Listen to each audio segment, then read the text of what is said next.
بسم اللہ الرحمن الرحیم۔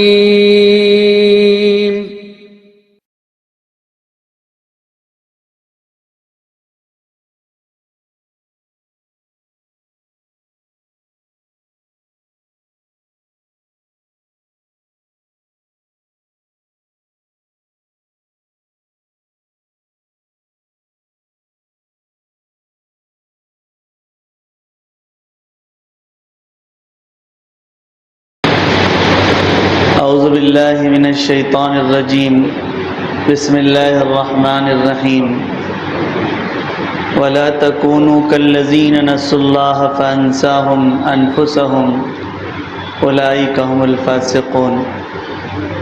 لا یستوی اصحاب النار واصحاب الجنہ، اصحاب الجنۃ هم الفائزون۔ صدق اللہ العظیم۔ میرے عزیز دوستو، بزرگوں، اللہ رب العالمین کا بے حد کرم یہ ہے کہ مجھے اور آپ کو اللہ تبارک و تعالیٰ نے کچھ دیر پہلے اپنی مسجد میں آنے کی سعادت بخشی، اور جمعہ کے فریضے کے لیے اللہ تبارک و تعالیٰ نے مجھے اور آپ کو جمعہ سے پہلے اس کے گھر میں آنے کی توفیق بخشی۔ ابھی جب جمعہ کا وقت قریب آئے گا تو ایک بڑی تعداد اس مسجد کے اندر نماز کے لیے آئے گی۔ حالانکہ قرآنی حکم یہ ہے کہ جب جمعہ کی اذان دے دی جائے، اور علماء فرماتے ہیں کہ جب جس مسجد کے اندر آپ کا نماز پڑھنے کا ارادہ اور عزم ہو تو بہتر یہی ہے کہ پہلی اذان کے بعد ہی اللہ تعالیٰ کے گھر کا رخ کیا جائے۔ البتہ کوئی شرعی عذر ہے، سفر میں ہے، کوئی بیماری لاحق ہے، مسجد میں پہلے آنے میں کوئی تکلیف ہو سکتی ہے تو وہ اس حکم سے مستثنیٰ ہے۔ مگر ایک عام ماحول امت کے اندر یہ ہے کہ ہماری یہ عادت بن چکی ہے کہ ہم عین جماعت کھڑے ہونے کے وقت پہ کوئی بھی نماز کو لے لیجیے، ہم عین نماز کے وقت پر آتے ہیں اور سلام پھیرنے کے فوراً بعد مسجد سے نکل جاتے ہیں، گویا کچھ دیر کے لیے ہمیں مسجد کے اندر باندھ دیا گیا ہے۔ اور کچھ دیوس انسان وہ بھی ہیں جو ہفتے ہفتے ہو جاتے ہیں، انہیں نماز کی توفیق بھی نصیب نہیں ہوتی۔ ابھی قریب ہی کے اندر 4 سے 5 دن پہلے مبارک مہینہ مجھے اور آپ کو اللہ تبارک و تعالیٰ نے عطا فرمایا تھا۔ یقین مانیے کہ رمضان کی کامیابی ہم اس انداز میں بھی لگا سکتے ہیں کہ ہم نے رمضان میں اللہ تعالیٰ کے لیے کھانا پینا چھوڑا تھا، وہ چیزیں جو اللہ تعالیٰ نے ہم کو حلال قرار دی تھی، جس کا کھانا ہمارے لیے جائز تھا، جس کے کھانے کے فضائل اور برکات احادیث میں آئے ہیں، مگر اللہ کے لیے ہم نے ان چیزوں کو کھانا چھوڑ دیا تھا۔ تو وہ 1 مہینے کی ٹریننگ جس نے پکے عزم اور ارادے کے ساتھ کی تھی، تو اب وہ 11 مہینے اپنے پیٹ کے اندر حرام اور مشکوک اور مشتبہ لقمہ نہیں جانے دے گا۔ اگر کسی نے اس عزم کے ساتھ روزے رکھے تو یقین مانیے کہ اس کا رمضان کامیاب رہا۔ ہم نے رمضان کے اندر اپنی زبان سے گندی باتیں کرنا چھوڑی رکھی تھی، ہم زبان کا غلط استعمال نہیں کرتے تھے،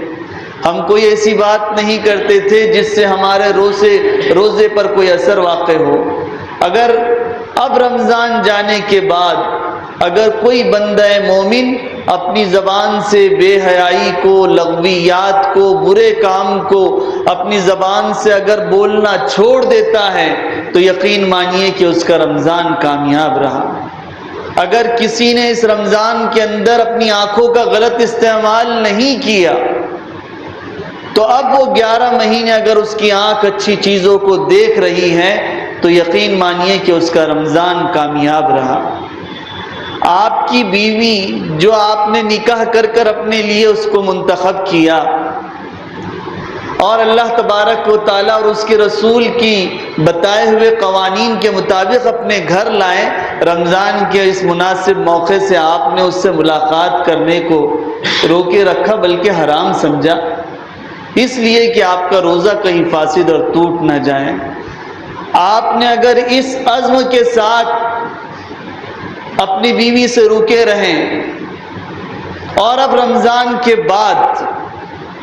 آپ کسی کے ساتھ کوئی ایسی بدکاری میں مبتلا نہ ہو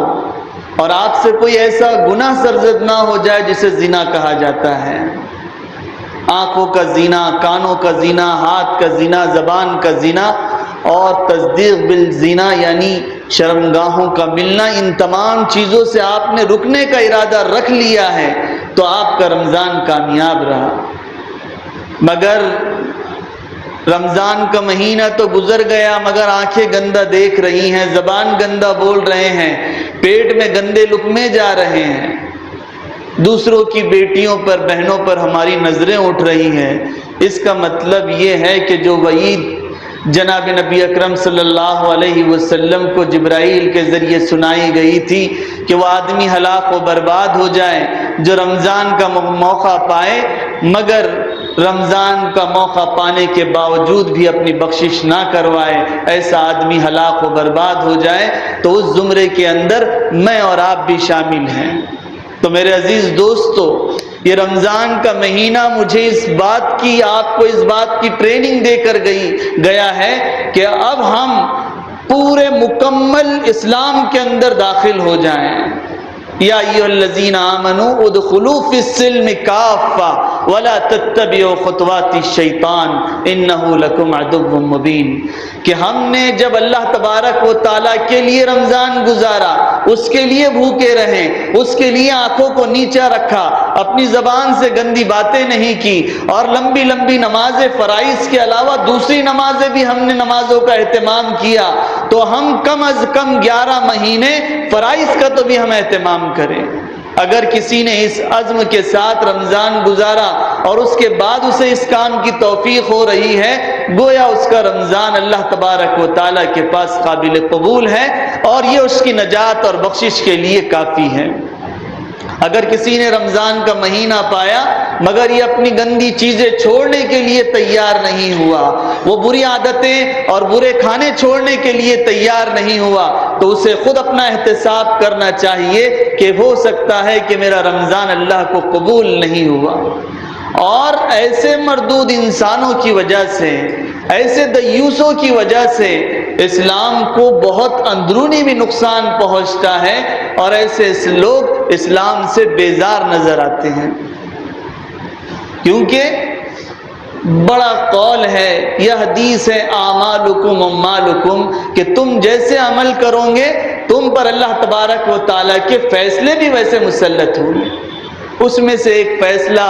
جو آج کل میں اور آپ ہر ایک کی زبان پر زبان زد ہے، 2 دن سے ہم جس مسئلے کے اندر پوری امت محمدیہ پریشان ہیں، اخبارات کے اندر آپ روزانہ اس خبر کو پڑھ رہے ہیں کہ مسلمانوں کے وقف پر حکومت نے ایسا بل لایا ہے جس سے مسلمانوں کی وقف جائیداد کو بہت بڑا نقصان ہونے والا ہے۔ اس کی بنیادی وجہ وہی انسان ہے جو اسلام سے بیزار ہے، اسلام پر چلنا نہیں چاہتے۔ کیونکہ ہم اسلام پر چلنا نہیں چاہتے، اس کا مطلب اللہ تبارک و تعالیٰ ہی نے ہم سے رخ موڑ لیا ہے، یہ ہمارے اعمال کی وجہ سے ہو جاتا ہے۔ میں نے شروع میں آیت پڑھی نا، اس کے اندر اللہ تبارک و تعالیٰ نے اسی بات کو، بلکہ اس سے پہلے اللہ تبارک و تعالیٰ نے اور ایک حکم دیا کہ یا ایھا الذین آمنوا اتقوا اللہ ولتنظر نفس ما قدمت لغد واتقوا اللہ ان اللہ خبیر بما تعملون، کہ اے انسانوں، اے ایمان والو، اللہ تبارک و تعالیٰ سے ڈرو اور ہر انسان اس بات کی فکر کرے کہ اس نے کل کے لیے کیا کوشش کی ہے، کیونکہ میں اور آپ ابھی جمعہ میں موجود ہیں مگر کچھ کہے نہیں جا سکتا کہ عصر کی نماز بھی مجھے اور آپ کو مل سکے گی۔ تو ہم اس بات کی کوشش کریں کہ کل جو لامحدود زندگی آنے والی ہے اس کے لیے میں نے کیا عمل کیا ہے، ہم ظاہری اسباب میں کچھ بھی عمل کر لیں مگر وہ وحدہ لا شریک لہ اللہ تبارک و تعالی ہمارے ہر عمل سے باخبر ہے۔ اور تم اللہ فرماتے ہیں وَلَا تَكُونُوا كَالَّذِينَ نَسُوا اللَّهَ فَأَنسَاهُمْ أَنفُسَهُمْ أُولَٰئِكَ هُمُ الْفَاسِقُونَ، اور تم ان لوگوں کی طرح مت ہو جانا جن لوگوں نے اللہ تبارک و تعالیٰ کو بھلا دیا۔ وہ کیا اللہ تعالیٰ کو بھلا سکتے ہیں؟ اللہ تعالیٰ ہی نے ان کو بھلا دیا۔ أُولَٰئِكَ هُمُ الْفَاسِقُونَ، اور یہی لوگ تو فسق کرنے والے، گناہ کرنے والے ہیں۔ لا يستوي اصحاب النار واصحاب الجنہ اصحاب الجنۃ هم الفائزون، اہل جہنم میں جانے والے اور جنت میں جانے والے برابر نہیں ہو سکتے، کیونکہ جنت میں جانے والے تو کامیاب انسان ہیں۔ تو میرے عزیز دوستو، آپ مسجد کے اندر پہلے آ گئے، یہ اس بات کی سعادت مندی ہے کہ اللہ تبارک و تعالیٰ نے آپ کو اپنے گھر کے لیے قبول کیا۔ اس بات کہ اللہ تبارک و تعالیٰ نے آپ کے ساتھ رحم و کرم، یعنی اللہ تبارک و تعالیٰ آپ سے محبت کرتا ہے، اس لیے اس نے اپنے گھر میں پہلے آنے کی توفیق عطا فرمائی۔ اس کا شکر ادا کرنا چاہیے۔ تو میرے عزیز دوستو، ہمارے برے اعمال کی وجہ سے، ہماری دین سے بیزاری کی وجہ سے، ہماری دین سے بے رغبتی کی وجہ سے ہم پر بڑے بڑے ظالم، ہم پر طرح طرح کی مصیبتیں ہماری وجہ سے امت مسلمہ کو پہنچ رہی ہیں۔ تو میرے عزیز دوستو، وقف کہتے کسے ہیں؟ پہلے اس بات کو اچھی طرح سمجھ لیں۔ لغت کے اندر، ڈکشنری کے اندر وقف کے جو معنی آتے ہیں وہ ہے رکنے کے یا رکانے کے۔ اسی لیے قرآن مجید کی تلاوت آپ کرتے ہیں تو وہاں پر وقف وقف وقف لکھا ہوا رہتا ہے، یعنی ٹھہر جاؤ، پڑھتے پڑھتے ٹھہر جاؤ۔ اور شریعت اسلامیہ میں وقف کہتے ہیں کہ اپنی زمین کو، اپنے باغات کو، یا اپنی ایسی چیز جو منتقل نہیں ہو سکتی، ایسی چیز، کیونکہ وقف دو طرح کا ہوتا ہے۔ یہ وقف سے مراد وہ کہ کچھ اپنی ایسی جگہ یا اپنی ایسی زمین یا اپنے ایسے باغات یا اپنے ایسے کنویں یا ایسی چیز جو ایک ہی جگہ پر جامد ہو، وہ جگہ منتقل نہیں ہو سکتی، اور اس کو اپنی ملکیت سے نکال کر اللہ تبارک و تعالیٰ کی ملکیت میں دے دینے کو وقف کہتے ہیں۔ تعریف سمجھ میں نہیں آئی تو ڈبل سے بتلاتا ہوں۔ وقف کے لغت کے معنی آتے ہیں ٹھہرنے کے یا رکنے کے آتے ہیں۔ اب وقف کہتے کسے ہیں؟ ایک آدمی ہے، اس کے پاس بہت سی زمین ہے یا پانی کا کنواں ہے یا باغات ہیں، وہ اپنی ملکیت سے اس کو نکال کر اللہ تبارک و تعالیٰ کی ملکیت میں دے دے رہا ہے کہ اس سے اللہ تبارک و تعالیٰ کے بندے فائدہ اٹھا سکے۔ اور وقف میں یہ ہوتا ہے کہ دینے والا دے تو دیتا ہے مگر کوئی شخصی اس کا مالک نہیں ہوتا، بلکہ بڑی جماعت کو اس سے فائدہ پہنچتا ہے اور اس پر قابض نہیں ہوا جا سکتا، یعنی بس اس سے فائدہ اٹھایا جا سکتا ہے۔ تو وقف دو طرح کا ہوتا ہے، ایک ہے وقف عارضی اور ایک ہے وقف دائمی۔ وقف عارضی اسے کہتے ہیں جیسے کہ رمضان کا موقع بھی گیا، آپ نے رمضان کے موقع پر بہت سے صدقات نکالے، صدقہ واجبہ، صدقہ فطر کے نام سے آپ نے 2 کلو، 2.25 کلو گیہوں کی رقم ادا کی، گیہوں کی، اور اسی طرح کھجور کی، کشمش کی رقم ادا کی، اور پھر آپ پر زکوٰۃ واجب تھی تو آپ نے زکوٰۃ کے اس فریضے کو بھی ادا کیا۔ تو یہ ہے صدقہ عارضہ، یعنی آپ نے کسی شخص کو اس کا مالک بنا دیا، اب وہ آدمی مالک بن جانے کے بعد وہ جس طرح سے تصرف کرنا چاہے، خرچ کرنا چاہے، اس سے کوئی پوچھنے والا نہیں، وہ کہیں پر بھی خرچ کر سکتا ہے۔ مگر وقف دائمی اسے کہتے ہیں کہ ایک انسان اپنی نجات کے لیے، اپنے گناہوں کی تلافی کے لیے اور امت مسلمہ کو دائمی فائدہ، یعنی ہمیشہ فائدہ پہنچانے کے لیے کوئی چیز وقف کر دیں۔ جیسے یہ مسجد جمیل بیگ ہے، شاید یہ مسجد جب بنی ہوگی نہ میں ہوں گے نہ آپ ہوں گے، اس کو کس نے بنایا؟ یا ایسی بہت جامع مسجد لے لیجیے اپنی، وہ کب بنی ہے، اسے کس نے بنایا ہے، وہ زمین کس کی تھی، اس کا علم نہیں ہے، مگر جب تک کہ وہاں نماز پڑھی جائے گی، وہاں پر عبادت کی جائے گی، اس کا فائدہ اس بنانے والے کو ہوگا،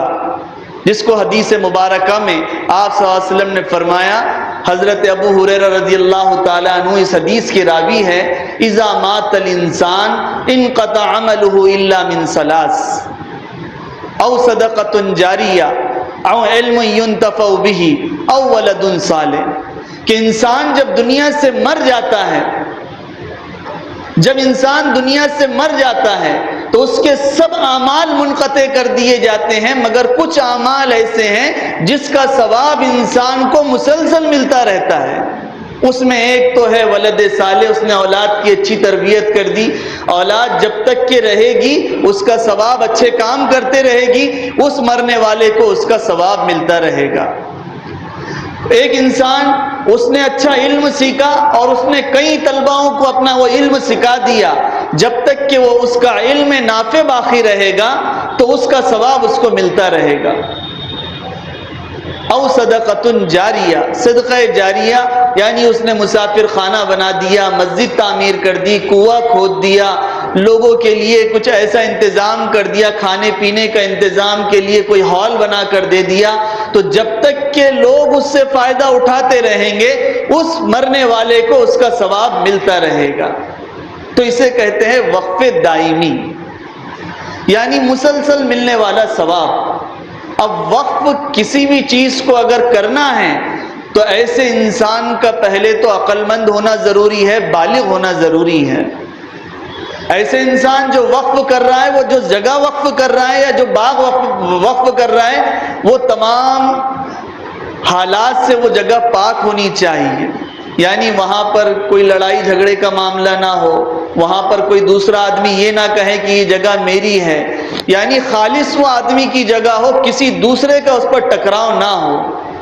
اور اسی طرح سے وہ اللہ تبارک و تعالیٰ کی رضا کے لیے وقف کرے، اس کا ارادہ یہ نہیں ہے کہ میں بعد میں جب اس کا مارکیٹ بن جائے گا تو میں یہ جگہ واپس لے لوں گا، تو ایسے وقف کا کوئی اعتبار شریعت میں نہیں ہوتا۔ تو یہ شریعت میں یہ اوقاف کی یعنی موٹی موٹی تعریف ہے، اور قانون کی زبان آپ مجھ سے زیادہ جانتے ہیں کہ اب وقف کے ساتھ کیا استحصال ہو رہا ہے اور حکومتیں اس کے ساتھ کیا کرنا چاہتی ہیں۔ اس میں یہ جو قانون بن رہے ہیں، جہاں کہیں حکومت مجرم ہے اس سے کہیں زیادہ مجرم میں اور آپ بھی ہیں، مجھ سے زیادہ اور آپ سے زیادہ مجرم وہ لوگ بھی ہیں کہ جن کے پاس وقف کی زمین ہونے کے باوجود جس ارادے کے لیے مرنے والے نے زمین کو وقف کیا تھا، باغات کو وقف کیا تھا، وہ زمین اس نے امت کے فائدے کے لیے خرچ نہیں کی۔ اس بات سے پہلے میں وقف کی ایک چیز جو ذہن میں ابھی آ رہی ہے کہ یہ وقف کا حکم خود جناب نبی اکرم صلی اللہ علیہ وسلم سے بھی ملتا ہے۔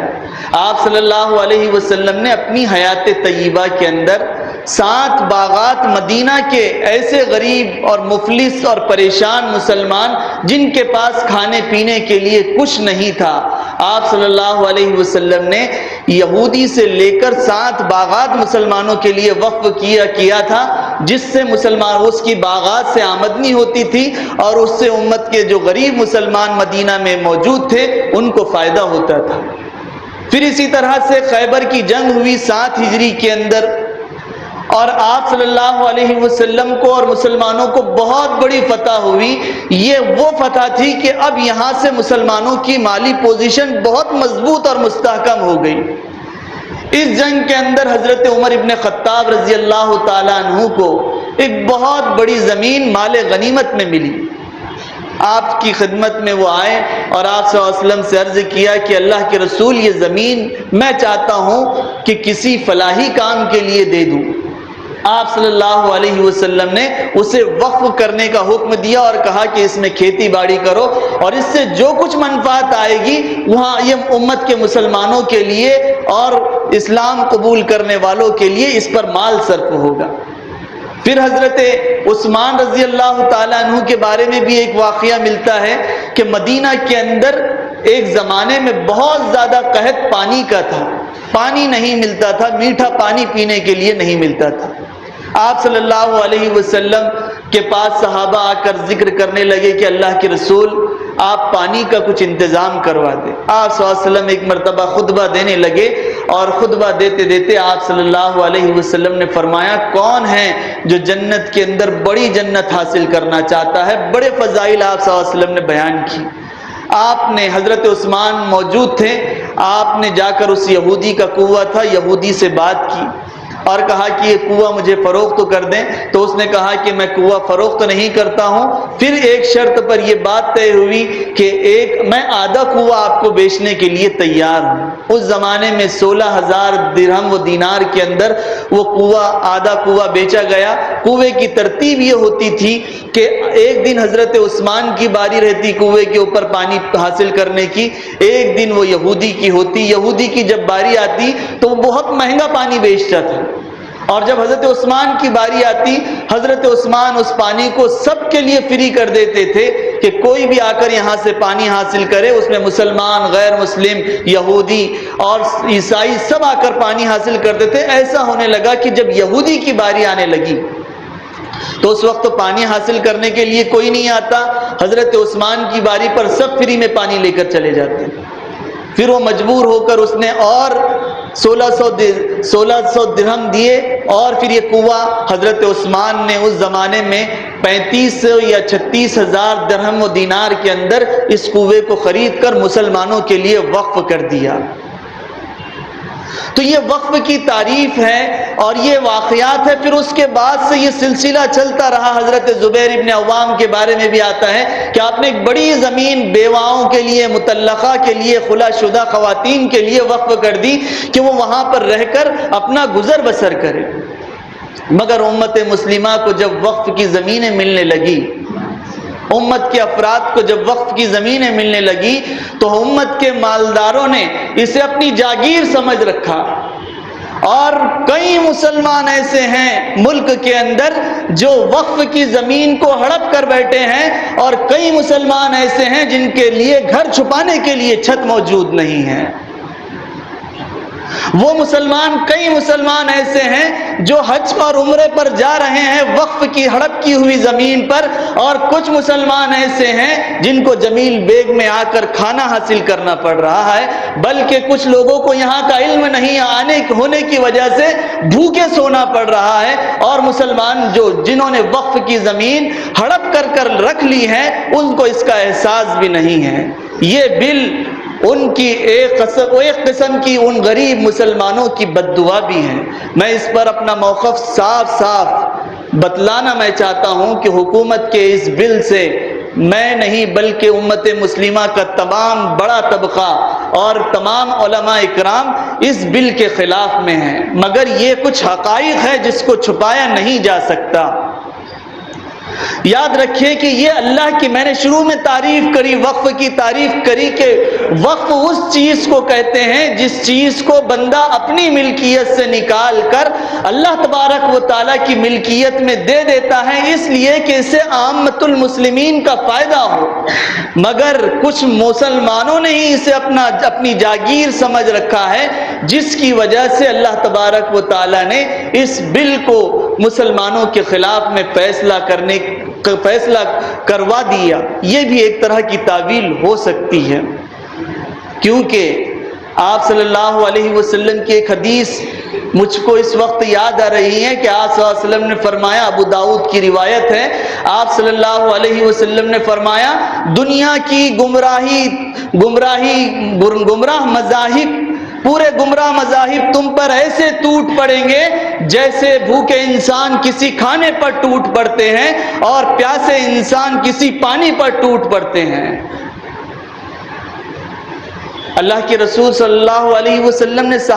سے صحابہ نے سوال کیا، اللہ کے رسول کیا اس وقت مسلمان تعداد کے اعتبار سے بہت کم ہوں گے؟ آپ صلی اللہ علیہ وسلم نے فرمایا، قسم بخدا جس وقت یہ گمراہ طاقتیں تم پر مسلط ہوگی اس وقت تو تمہاری تعداد بہت بڑی ہوگی۔ اس وقت دنیا کے اندر ہمارے 52 سے 55 ملک موجود ہیں، مگر فلسطین میں کیا ہو رہا ہے مجھ سے زیادہ آپ جانتے ہیں۔ پوری گمراہی کرنے والی طاقتیں تم پر ایسے ٹوٹ پڑے گی جیسے بھوکے انسان کسی کھانے پر ٹوٹ پڑتے ہیں اور پیاسے انسان پانی پر ٹوٹ پڑتے ہیں۔ صحابہ نے عرض کیا اللہ کے رسول کیا اس وقت ہم تعداد کے اعتبار سے کم ہوں گے؟ آپ صلی اللہ علیہ وسلم نے فرمایا قسم بخدا تمہاری طاقت تمہاری تعداد اس وقت بہت زیادہ ہوگی۔ آپ صلی اللہ علیہ وسلم سے دریافت کیا گیا اللہ کے رسول پھر کون سی وجہ ایسی ہوگی کہ پوری گمراہ مذاہب ہم پر کیوں ٹوٹ پڑیں گے؟ آپ صلی اللہ علیہ وسلم نے فرمایا تم پر وہن طاری ہو جائے گا۔ صحابہ وہن کی تعریف سمجھتے تھے، پھر بھی آپ صلی اللہ علیہ وسلم سے تشریح مقصود تھا تو صحابہ نے عرض کیا وَمَا الْوَهْنُ یا رسول اللہ، وہن کیا چیز ہے اللہ کے رسول؟ آپ صلی اللہ علیہ وسلم نے فرمایا حب الدنیا و کراہیت الموت، یعنی تمہارے اندر دنیا کی محبت اس قدر حاوی ہو جائے گی اور اس قدر دنیا کی محبت طاری ہو جائے گی کہ تم یہ مرنا تصور کرنا چھوڑ دو گے کہ ہمیں ایک دن یہ دنیا میں سب کچھ چھوڑ کر جانا ہے۔ تو میرے عزیز دوستو، اس وقف کی تحفظ کے لیے اگر ہمارے پاس اوقاف کی زمین موجود ہے تو ہم ہمارے ان غریب مسلمانوں کا کیا فائدہ کر سکتے ہیں، اس کا لاہ عمل بھی ہمیں تیار کرنا چاہیے۔ کیونکہ یاد رکھیے کہ میں اور آپ، ہم میں یہ طاقت نہیں ہے کہ ہم حکومت سے اس زمین کو لے سکے، مگر ہم کو اس کے لیے کوشش بھی کرنا ہے کیونکہ نا امیدی اسلام میں کفر ہے۔ مگر اس بات کا مجھے اور آپ کو یقین بھی رکھنا ہے کہ اگر ہماری یہ زمین جو ہے یہ ہماری نہیں ہے، یہ اللہ تبارک و تعالیٰ کی زمین ہے، اور اللہ تبارک و تعالیٰ اپنی ہر چیز کی حفاظت کرنے پر مکمل اللہ تبارک و تعالیٰ قدرت اور اختیار رکھتا ہے۔ قرآن مجید میں اس کی مثالیں موجود ہیں، احادیث مبارکہ کے اندر اس کی مثالیں موجود ہیں، اور اللہ تبارک و تعالیٰ نے بے شمار انبیاء علیہ السلام کے قصص اور قرآنی آیات کے ذریعے مجھے اور آپ کو اس بات کا سبق بھی دیا ہے۔ میں دو مثالیں آپ کے سامنے پیش کرتا ہوں۔ آپ صلی اللہ علیہ وسلم کی پیدائش سے پہلے مکہ المکرمہ کے اندر ایک واقعہ پیش آیا تھا جسے واقعہ فیل کے نام سے یاد کیا جاتا ہے۔ آپ صلی اللہ علیہ وسلم کے دادا اس وقت مکہ کے سردار تھے، اور آپ صلی اللہ علیہ وسلم کے دادا نے پورے مکہ کے لوگوں کو صفا پہاڑی پر لے کر چلے گئے، اور پھر آپ صلی اللہ علیہ وسلم پورا مکہ خالی ہو گیا، اور ابرا اور اس کا پورا لشکر اس نیت سے خانہ کعبہ کو ڈھانے کے لیے گیا کہ آج ہم اللہ تبارک و تعالیٰ کا گھر تہس نہس کر رکھ دیں گے۔ مگر قرآن کہتا ہے کہ جب اللہ تبارک و تعالیٰ نے ان کی پٹائی کا معاملہ شروع کیا تو اللہ تبارک و تعالیٰ فرماتے ہیں وَأَرْسَلَ عَلَيْهِمْ طَيْرًا أَبَابِيلَ، کہ ہم نے ان پر ابابیل، چھوٹے چھوٹے پرندوں کے اندر سب سے چھوٹا پرندہ ہوتا ہے ابابیل پرندوں کو اللہ تبارک و تعالیٰ نے بھیجا۔ ترمیہم بحجارۃ من سجیل، ان کے چونچ کے اندر باریک باریک پتھروں کی کنکریاں تھیں۔ فجعلہم کعصف معقول، وہ پرندے ان کے اوپر آتے اور کنکر ڈالتے۔ قرآن کہتا ہے فجعلہم کعصف معقول، ابرا اور اس کے ہاتھی اور اس کے لشکر کو انہوں نے ایسے بنا دیا جیسے کھایا ہوا بھوسا ہو جاتا ہے۔ کسی لکڑی پر جب دیمک لگتی ہے تو جگہ جگہ سوراخ پڑ جاتے ہیں، تو اللہ تبارک و تعالیٰ نے ابرا اور اس کے پورے لشکر کو اسی طرح سے ہلاک و برباد کر دیا۔ تو میرا اس بات پر یقین ہے کہ جو ظالم ہمارے خلاف میں، اللہ تبارک و تعالیٰ کے باغات کے خلاف میں، اللہ تعالیٰ کی زمین کے خلاف میں، اللہ تبارک و تعالیٰ کے قوانین کے خلاف میں منصوبے بنا رہے ہیں، تو ان کے خلاف خود اللہ تبارک و تعالیٰ منصوبے بنا رہا ہے، اور اللہ تبارک و تعالیٰ کی تدبیر کبھی غلط نہیں ہوتی۔ انشاءاللہ اللہ تبارک و تعالیٰ کی ہم نصرت اور مدد اس کے دین کے لیے، اس کے دین کی بقا کے لیے، اس کی مساجد کے لیے اگر ہم کریں یا نہ کریں، مگر وہ اللہ تبارک و تعالیٰ قوم عاد کو جب ہلاک کر سکتا ہے، قوم سمود کو جب ہلاک کر سکتا ہے، اللہ قوم شعیب کو جب ہلاک کر سکتا ہے، تو کوئی بعید بات نہیں کہ ان ظالموں کو بھی اللہ تبارک و تعالیٰ تحت الثری کے اندر ڈال کر دنیا کے لیے عبرت بنا سکتا ہے، جیسے فرعون کو اللہ نے دنیا کے لیے عبرت بنایا۔ دوسرا واقعہ قرآن مجید میں قوم سمود کا ہے۔ قوم سمود نے اللہ تبارک و تعالیٰ کے نبی حضرت صالح علیہ السلام سے کہا کہ یہ پہاڑ ہے، اگر آپ واقعی میں اللہ تبارک و تعالیٰ کے نبی ہیں تو اللہ تبارک و تعالیٰ کو کہیں کہ اس پہاڑ سے ایک اونٹنی نکال دے۔ حضرت صالح علیہ السلام اس نیت سے پہلے قوم کو سمجھایا کہ دیکھو یہ اونٹنی جو ہے اللہ کی نشانی ہے، اگر یہ نشانی آنے کے باوجود اگر تم نے نافرمانی کی اور اس اونٹنی کی بے حرمتی کی، اس کو کوئی نقصان پہنچایا، تو اللہ تبارک و تعالیٰ تمہیں صفحہ ہستی پر باقی نہیں رکھے گا۔ ان لوگوں نے کہا کہ ہم یقین مانیے کہ ہم اسلام، اس مذہب اسلام کو قبول کر لیں گے۔ اللہ کے رسول نے ہاتھ اٹھا کر اللہ سے اونٹنی کے لیے دعائیں کر دی۔ اللہ کا کرنا یہ ہے کہ وہ اونٹنی پہاڑ سے نکلی اور اس نے پہاڑ سے نکلنے کے بعد ایک بچہ بھی دے دیا۔ قوم نے کچھ دنوں تک تو اس اونٹنی کی قدر کی، بعد میں اس اونٹنی کو پریشان کرنا شروع کر دیا، اسے چرنے نہیں دیا جاتا تھا، اسے کنویں پر پانی نہیں پینے دیا جاتا تھا، اس کو ہر طرح کی تکلیفیں دی جاتی تھی۔ صالح علیہ السلام سمجھاتے تھے قوم کو کہ دیکھو یہ اچھی بات نہیں ہے، اللہ تبارک و تعالیٰ کی نشانی ہے۔ مگر کچھ نو بدماش کی ایک ٹولی تھی، انہوں نے غصے میں آ کر ایک دن یہ پلان کیا کہ ہم اللہ تبارک و تعالیٰ کی اس اونٹنی کو ہم مار دیں گے، اور اپنے پلان کے مطابق انہوں نے اونٹنی کو قتل بھی کر دیا۔ صالح علیہ السلام کو جب اس کا علم ہوا، صالح علیہ السلام نے کہا کہ اب تم اپنی خیر بنا لو، ان قریب اللہ تبارک و تعالیٰ کا عذاب آنے والا ہے۔ اللہ تبارک و تعالیٰ کا کرنا ایسا کہ اللہ تبارک و تعالیٰ نے وہ پوری دیوس قوم جس نے اللہ کے اس نشانی کی بے حرمتی کی اور اللہ کی اونٹنی کو تکلیف پہنچائی، اللہ تبارک قرآن کہتا ہے کہ اللہ تعالیٰ نے سب کو سور اور بندروں کی شکل میں منتقل کر دیا، اور 3 دن تک کہ ان کے چہروں پر ایسی رنگت کر دی کہ ان کے پورے چہرے کالے کالے پڑ گئے۔ پھر اللہ تبارک و تعالیٰ نے ایسی بجلی کڑکائی کہ وہ بجلی کو سننے کے بعد ان کے دل پھٹے کے پھٹے رہ گئے اور پوری قوم تہس اور نہس ہو گئی۔ تو میرے دوستو، میرا اور آپ کا یقین ہے کہ یہ مساجد اور یہ قبرستان اور یہ مقابر یہ جو ہیں یہ اللہ تبارک و تعالیٰ کی امانتیں ہیں، دینے والوں نے یہ اللہ کے لیے دے کر گئے ہیں۔ اگر کوئی، کیونکہ قرآن کہتا ہے انما یعمر مساجد اللہ من آمن باللہ، کہ خیر البلاد الی اللہ مساجدها وشر البلاد الی اللہ اسواقها، کہ بستیوں میں، آبادیوں میں سب سے بہترین جگہ اور مقام کوئی ہے تو وہ مسجدیں ہیں، اور بدترین مقامات ہے تو اس کے بازار ہیں۔ اور کسی نے من بنا مسجدا بنى اللہ له بیتا فی الجنہ، جس نے مسجدوں کو تعمیر کیا، اس کے لیے وقف کی، اس نے جگہوں کو وقف کیا، تو اللہ تبارک و تعالیٰ آسمان میں اس کے لیے اللہ تبارک و تعالیٰ جنت میں گھر تعمیر کرتے ہیں۔ اور جو کوئی ان مساجد کو نقصان پہنچانے، ہم نے ایک مسجد تو دے دی، اور اب کچھ مساجد اور اس وقف بل کے ذریعے اب حکومت یہ چاہتی ہے کہ وہ ہماری مساجد ہم سے لے لیں، ہمارے قبرستان ہم سے لے لیں۔ انشاءاللہ اگر جب تک کہ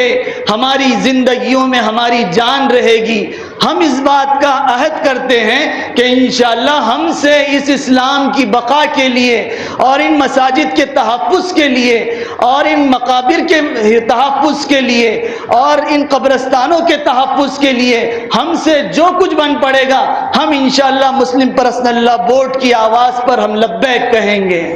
ہم انشاءاللہ پوری جستجو کے ساتھ، کیونکہ حضرت ابراہیم علیہ السلام کے واقعات کے اندر ایک واقعہ نقل کیا جاتا ہے. اب اس کی روایت پر اگرچہ کہ کلام ہے کہ حضرت ابراہیم علیہ السلام کو جب آگ میں ڈالا جا رہا تھا سب لوگ خوف زدہ تھے، اور ایک چوٹی، ایک پرندہ منہ میں تھوڑا سا پانی لے کر اس آگ کے اوپر پانی کے اپنے چوش سے ڈالنے لگا. تو کسی پوچھنے والے نے پوچھا کہ یار تو اتنا چھوٹا سا پرندہ ہے، تیرے چوش سے تو آگ بھی نہیں بجھے گی کیونکہ آگ تو بہت بڑی ہے. تو اس پرندے کا جو جواب تھا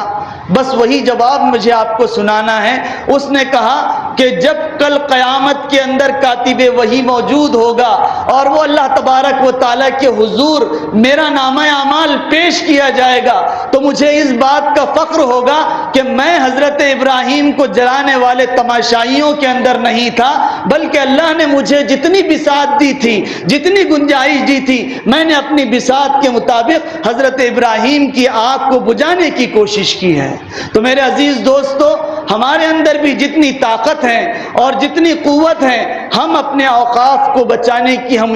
حتی الامکان کوشش کرنے کی کوشش کریں گے. اور پھر اللہ تبارک و تعالیٰ سے میں نے شروع میں بھی آپ سے یہ بات کہی ہے کہ ہم میں سے بے شمار مسلمانوں نے جو وقف کی جائیداد کا غلط استعمال کیا اور وقف کی جائیداد کو غریب مسلمانوں تک کے نہیں پہنچایا اور اپنی جاگیر سمجھ کر رکھی ہے، تو میرے عزیز دوستو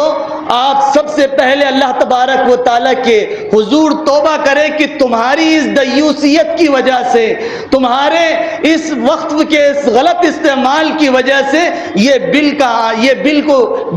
اللہ تبارک و تعالیٰ نے ہم پر امت مسلمہ کے اندر مسلط کیا. اس سے سچی پکی توبہ کر کر اپنی زندگی کے اندر ہی وہ جو امانتیں زمین کی آپ کے پاس موجود ہے، باغات کی موجود ہے، وہ دے دے، ورنہ کل قبر کے اندر جب آپ کو دنیا ہی میں اللہ ہو سکتا ہے کہ یہ استحصال کرنے کی وجہ سے اللہ تبارک و تعالیٰ ان غریبوں کی بد دعاؤں کی وجہ سے اللہ تبارک و تعالیٰ تمہیں بڑی مصیبت میں مبتلا کر دیں، یا اگر یہاں دنیا میں کچھ نہیں ہو سکا تو ایک قبر آنے والی ہے، اس قبر میں آپ کو عذاب ہوگا. وہ قبر میں اگر آپ بچ گئے تو ایک لامحدود زندگی جو میدان حشر میں آپ کو کھڑا کیا جائے گا، اس وقت نبی صلی اللہ علیہ وسلم آپ کو دیکھنا بھی پسند نہیں کریں گے. تو میرے عزیز دوستو، ہم اللہ تبارک و تعالیٰ سے سچی پکی توبہ کریں اور ہم اپنے اوقاف کے تحفظ کے لیے کیا کوشش کر سکتے ہیں ہم اس کو کرنے کی کوشش کریں. یہ تو ایک بڑا معاملہ ہے. ایک چھوٹا معاملہ ہمارے پاس یہ ہے کہ اب اگر ایسی کوئی شکلیں اور صورتیں نہیں بن پا رہی ہے تو ایسے جو ادارے چلتے ہیں جیسے یہ مسجد جمیل بیگ کا ادارہ ہے، یہاں سے روزانہ 2000 لوگوں کے کھانے کا نظم ہوتا ہے. 22 کالجز کے اندر کھانے کا نظم کیا جاتا ہے.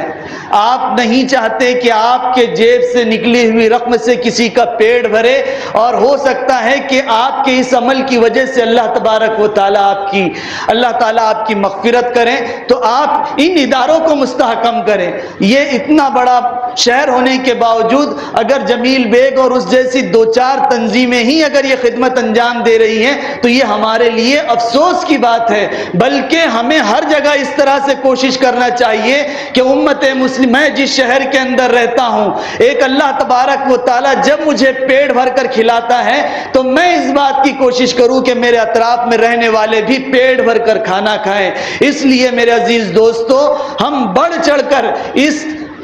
ادارے کا مکمل تعاون کریں، اس کو مضبوط اور مستحکم کریں. یہاں پر بہت سی خدمات بھی انجام دی جاتی ہیں. ہم اس کے اندر جو کچھ اپنا تعاون ہو سکتا ہے، رشتوں کو جوڑنے کا کام یہاں کیا جاتا ہے، کفن دفن کا انتظام کیا جاتا ہے. مستقبل کے اندر بچوں کا کیسے فیوچر گولڈ ہو، اس کے لیے بہت سے مختلف پروگرام لیے جاتے ہیں. ہم اس کے اندر کیا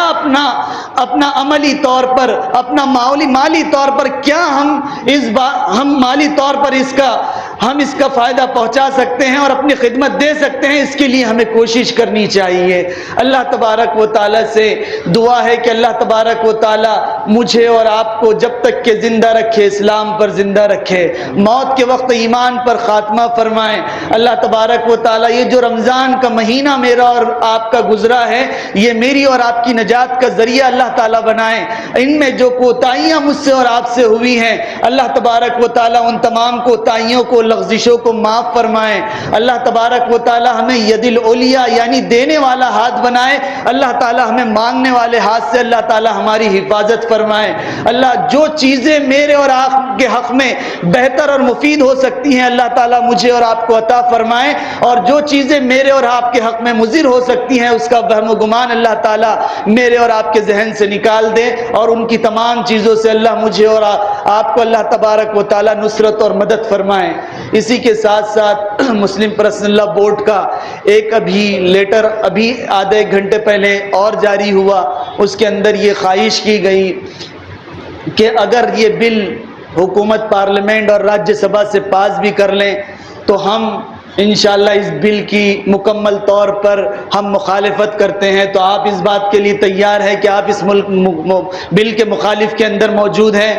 اگر آپ موجود ہیں تو اپنے دونوں ہاتھ اٹھا کر یہ بات کہیں کہ ہم انشاءاللہ یہ جو اللہ کے زمینوں کے خلاف میں قانون بنا ہے، ہم اس کی مکمل مخالفت کرتے ہیں۔ ہم جب تک کہ زندہ رہیں گے اسلام کے اوپر زندہ رہیں گے۔ ہم جب تک کہ مسلم پرسنل لا بورڈ کی طرف سے ہم سے جو کچھ تقاضا کیا جائے گا، ہم اللہ تبارک و تعالیٰ کی اس مساجد کو بچانے کے لیے، ان مقابر کو بچانے کے لیے، ہمارے قبرستانوں کو بچانے کے لیے، ہمارے غریب مسلمانوں کی نصرت اور مدد کے لیے، ہمارے لڑکے اور لڑکیوں کو اچھی تعلیم کے لیے، ہم اسلام کی بقا کے لیے، ہر کچے پکے دین، ہر کچے پکے مکان میں اس اسلام کے تحفظ کے لیے ہم انشاءاللہ اپنی جو قربانی ہو سکے گی، چاہے جان کی ہو چاہے مال کی ہو، انشاءاللہ میں سب سے پہلے کھڑے رہوں گا۔ اس بات کا عزم کر لیں۔ اللہ تبارک و تعالیٰ مجھے اور آپ کو ثابت قدمی عطا فرمائے۔ اللہ ہم کو ایسی کامیابی عطا فرمائے جیسے جنگ بدر میں اللہ تعالیٰ نے اہل ایمان کو کامیابی عطا فرمائی تھی۔ اللہ ہماری لغزشوں کو معاف فرمائے۔ وآخر الدعوانا الحمدللہ رب العالمین۔